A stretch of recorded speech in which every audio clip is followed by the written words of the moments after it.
कभी भारत के सबसे अमीर लोग या फिर सबसे कामयाब बिजनेसमैन की बात की जाती है तो ऐसे में मुकेश अंबानी और गौतम अडानी जैसे नाम हमारे दिमाग में सबसे पहले आते हैं। अब यूं तो नेटवर्थ के मामले में मुकेश अंबानी गौतम अडानी से काफ़ी आगे हैं, लेकिन एक चीज़ है जिसमें कि वह भी गौतम अडानी से मात खा जाते हैं। असल में मुकेश अंबानी तो अपने पिता के शुरू किए हुए बिजनेस को आगे बढ़ा रहे हैं, जबकि गौतम अडानी ने अपना पूरा एम्पायर अपनी खुद की मेहनत से खड़ा किया है। और यही चीज़ उन्हें एक बड़ा बिजनेसमैन होने के साथ ही एक बेहद कामयाब एंटरप्रेन्योर भी बनाती है। और दोस्तों, इसीलिए आज की हमारे इस इंटरेस्टिंग वीडियो में भी हम आपको गौतम अडानी के एक मिडिल क्लास फैमिली में जन्म लेने से लेकर भारत के दूसरे सबसे अमीर इंसान बनने तक की मोटिवेशनल कहानी को बताएंगे। तो चलिए दोस्तों, अब इस मज़ेदार वीडियो को शुरू करते हैं। तो दोस्तों, इस सफ़र की शुरुआत होती है 24 जून 1962 से, क्योंकि इसी दिन ही गुजरात के अहमदाबाद शहर में गौतम शांतिलाल अडानी या फिर कहें कि गौतम अडानी का जन्म हुआ था। गौतम के पिता शांतिलाल अडानी गुजरात में ही कपड़े का व्यापार करते थे और उस समय उनका परिवार एक मिडिल क्लास फैमिली माना जाता था। और फिर आगे चलकर गौतम ने अपनी स्कूल की पढ़ाई सेठ चिमनलाल नगीनदास विद्यालय नाम के एक स्कूल से की थी और स्कूल की पढ़ाई पूरी करने के बाद उन्होंने गुजरात यूनिवर्सिटी में एडमिशन ले लिया था। वैसे गौतम ने यूनिवर्सिटी में एडमिशन तो ले लिया, लेकिन उनका मन पढ़ाई लिखाई में बिल्कुल भी नहीं लगता था।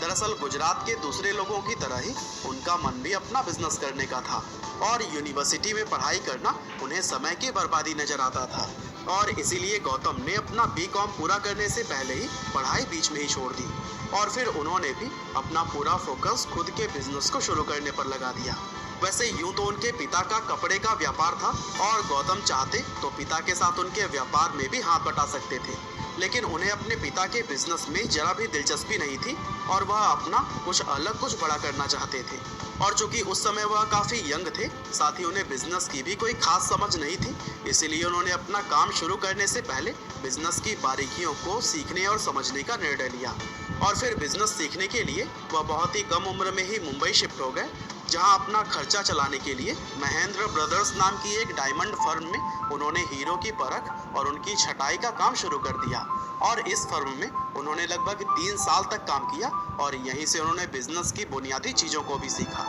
वैसे उस समय तक उनके पास अपना खुद का बिजनेस शुरू करने के पैसे नहीं थे, इसीलिए उन्होंने इस काम को और भी ज़्यादा लंबे समय तक किया। और फिर आगे चलकर जब कुछ साल में गौतम अडानी के पास पर्याप्त पैसे हो गए, तब उन्होंने जॉब छोड़कर मुंबई के जावेरी बाजार के अंदर अपनी खुद की डायमंड ब्रोकरेज फर्म की स्थापना कर दी। और यह गौतम अडानी के द्वारा शुरू किया गया उनकी जिंदगी का पहला बिजनेस था। अब चूंकि गौतम के अंदर व्यापार करने की जबरदस्त काबिलियत थी, इसीलिए उनका यह पहला बिजनेस ही चल निकला और उन्होंने इस ब्रोकरेज फर्म के जरिए काफ़ी सारा पैसा भी कमाया। हालांकि दोस्तों, सिर्फ पैसा कमाना ही एक लक्ष्य नहीं होना चाहिए, बल्कि कमाए हुए पैसों को सही जगह पर इन्वेस्ट करना भी बहुत ही ज़्यादा जरूरी होता है। और हम सभी के इन्वेस्टमेंट को ही आसान था कि अडानी का पहला बिजनेस ही काफ़ी अच्छे से चल पड़ा था और उन्होंने डायमंड ब्रोकरेज फर्म के जरिए काफ़ी सारा पैसा भी कमा लिया था। लेकिन फिर 1981 में गौतम अडानी के बड़े भाई मनसुख भाई अडानी ने अहमदाबाद में एक प्लास्टिक यूनिट को खरीद लिया था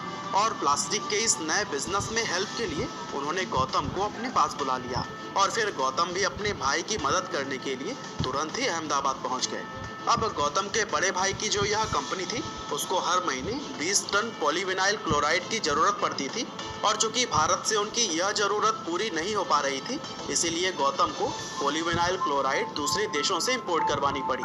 और फिर यहीं से गौतम अडानी को इंपोर्ट एक्सपोर्ट करने के दाव पेचों की जानकारी हुई। दरअसल गौतम को इंपोर्ट एक्सपोर्ट करना काफ़ी पसंद आया और उन्होंने इस फील्ड में भी बिजनेस करने का फैसला कर लिया, जिसके बाद साल 1988 में उन्होंने अडानी एक्सपोर्ट्स लिमिटेड नाम की एक कंपनी शुरू की और यही कंपनी आज अडानी इंटरप्राइजेज लिमिटेड के नाम से जानी जाती है। गौतम की मेहनत, लगन और बिजनेस करने की समझबूझ की वजह से उनका इंपोर्ट एक्सपोर्ट का यह बिजनेस भी चल निकला और उन्होंने इससे भी खूब सारा पैसा कमाया। दरअसल उनकी यह कंपनी मुख्य रूप से कृषि और पावर उत्पादों में व्यापार करती थी और बहुत कम समय में ही उनके इस व्यापार ने काफ़ी तरक्की कर ली थी।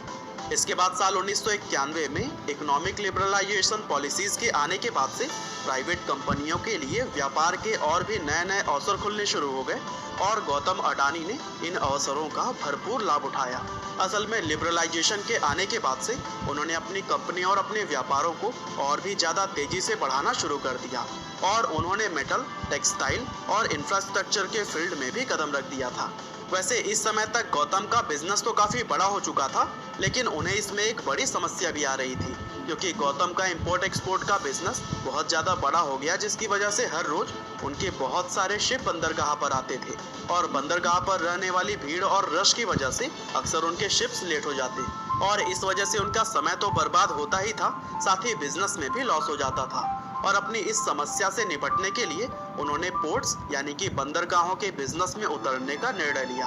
और फिर बंदरगाहों के क्षेत्र में उतरने का मौका उन्हें साल 1994 में मिल गया। दरअसल गुजरात की सरकार ने कच्छ में मौजूद मुंद्रा पोर्ट को चलाने का काम किसी प्राइवेट कंपनी को देने का निर्णय लिया और साल 1955 में गौतम ने गुजरात सरकार से यह कॉन्ट्रैक्ट हासिल कर लिया, जिसके बाद मुंद्रा पोर्ट उनके अंडर में आ गया था। और दोस्तों, बताया जाता है कि आज गौतम जिस भी मुकाम पर हैं, उसका सबसे बड़ा श्रेय जाता है इसी कॉन्ट्रैक्ट को ही हासिल करना। और फिर इस तरह से Adani ports and special economic zone limited company की शुरुआत हुई थी और आज की अगर बात करें तो यह कंपनी भारत की सबसे बड़ी प्राइवेट मल्टी पोर्ट ऑपरेटर और मुंद्रा पोर्ट भारत का सबसे बड़ा प्राइवेट बंदरगाह कहलाता है।